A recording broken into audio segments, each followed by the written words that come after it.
What's good, you guys? It's RTL YTSGaming back at it again with another video. Today we got Warlong Fallen Dynasty Patch 1.07 update notes, huge spell and weapon buffs. Shout out to Creative Gaming for the video, and let's get into it. Hey guys, what is going on? We have some huge updates for Warlong Fallen Dynasty in the version 1.07 update. There are huge changes, and I mean big, and these are great for the game overall. And this is just going to be an absolute wonderful experience because you're going to see all these changes that they made this week, and they're big. So we're just going to jump right into these. They added features and added a function allowing players to carry over their battle flag and marking flag progress when returning to a previously completed battlefield. Meaning, once you go into a battlefield, you're going to have all of your battle flags there. So in case you want to go and run and rerun, let's say, a boss or something like that, if you've previously completed a battlefield, you are not going to need to redo the entire thing from scratch. This is like huge because this was the pain point for I know most players who wanted to play and go play against certain bosses and do certain boss fights. You have to rerun the entire level from scratch, which is kind of annoying. This option can be enabled or disabled via the travel menu by choosing which battlefield to return to, so you can turn this option on and off, and when enabled, some of the shortcuts such as doors and ladders will have been unlocked by default. So if you've completed a level and you have these options both turned on, you're going to be able to already have the level completed, have all of the ladders and doors and opened, everything like that, right? So you're going to be able to go through these levels and fight the bosses and stuff that you want and not have a problem. This is the huge change here that I absolutely love for the longevity of the game. They added diagrams to the Learn Wizardry spell screen, the Set Wizardry spell screen, and 5-phase affinities under Tutorial. So they actually put tutorial stuff, allowing players to better understand the affinity and how it works between all of the 5 phases. They added functions to the online lobby recruit and recruit ally screens, allowing players to part ways with companions easier, and added 5 virtues to the tutorial screen. Overall, some of the bigger adjustments they made adjustments to deflect and a lot of other ones. They made the deflect adjustments. They made upward adjustments to the shrinking of the spirit gauge's lower limits and downward adjustments to the spirit damage dealt upon successfully performing deflect. Weapon categories, they made a ton of weapon adjustments, and I'm not going to go over all of them individually, but as you can see, they optimized the timing for deflects in certain scenarios. They increased spirit damage for certain weapons, and this is an all weapons category, and they decreased the boost in spirit attack power when spirit is high. So overall, they increased the spirit damage dealt with spirit attacks, which makes sense because that's the whole point, right? Right. And a lot of individual damage buffs and nerfs, so they improved turnaround times between a lot of different weapons. They shortened the startup sequence of normal attacks for some weapons, like the sword, meaning you're going to be able to attack a little bit quicker and not get in that animation that doesn't really allow you to do anything because there's a quick, millisecond dead pause in there. They increased the movement distance of the first swing of normal attacks for higher weapons and bigger weapons like the halberd, and shortened recovery sequences between normal combo attacks, and increased the movement distance of the follow-up spirit attack after a normal attack, and optimized the hitbox.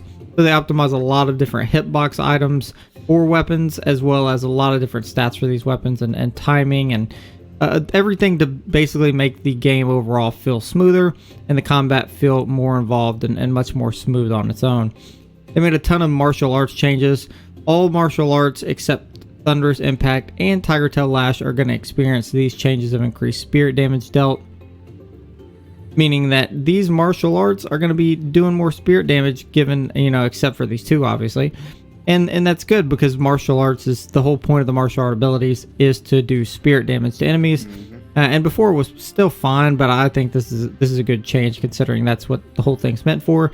It almost sometimes wasn't advantageous to use them against bosses just because you could just do the same amount of damage with normal attacks over time.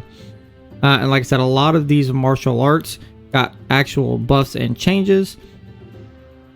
You can see here, there are a ton of individual changes for these. Again, I'm not going to go over every single one of these, but a lot of them, if not every single one, got changes or buffs to them to improve the overall quality of martial arts. Again, wizardry spells, there are a ton of changes to wizardry spells. So wizardry spells are essentially buffed for the most part. A lot of these are received reduced spirit consumption, meaning you're going to be able to cast spells much more quickly and much more often. And I believe some of these actually allow you now, with the timing changes, to actually perform them quicker, meaning there's not as much of a lag or stick animation when you go to cast a spell itself, meaning it's going to cast a little bit quicker and be a little bit more smooth. So again, all of these changes so far are great to see. Weapons, spells, I mean, there's a ton that went into this patch. Okay. Bosses, now there are a lot of direct changes that were made to bosses in terms of adjustments to the AI, actions at the start of battles, all kinds of things. Reduced damage dealt by lightning attacks for certain bosses. Some of these bosses they buffed pretty heavy, I believe, and some of them they kind of nerfed a little bit. But I think all of these changes for these bosses were very much either needed or very much positive changes. Right? They didn't break any bosses by doing this. They just made adjustments that they needed to make. And overall, for a 2-week span, these are pretty impressive changes. Otherwise, they revised conditions for online matchmaking and improved certain conditions that made it difficult to match. I know I was having a problem initially with this anyways, and it was just kind of annoying to have to matchmake, but hopefully this now is going to be better because they made these changes and improved action synchronization and environments with significant online delays. So overall, these changes made the game a lot smoother. Weapon using and spells and everything they made a lot better, a lot smoother, a lot more timely. And overall, within 2 weeks of again me kind of taking a break from the game since I've beat it and explored most all of it, these are very, very, very positive changes, as well as all the major bug fixes that they've implemented down below that.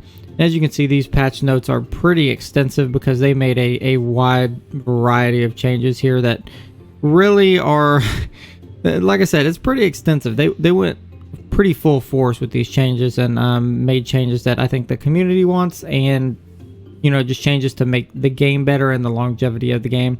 That being said, if you enjoyed this, hopefully we'll be seeing DLC for Wolong soon. Make sure to drop a like on the video and subscribe if you're new.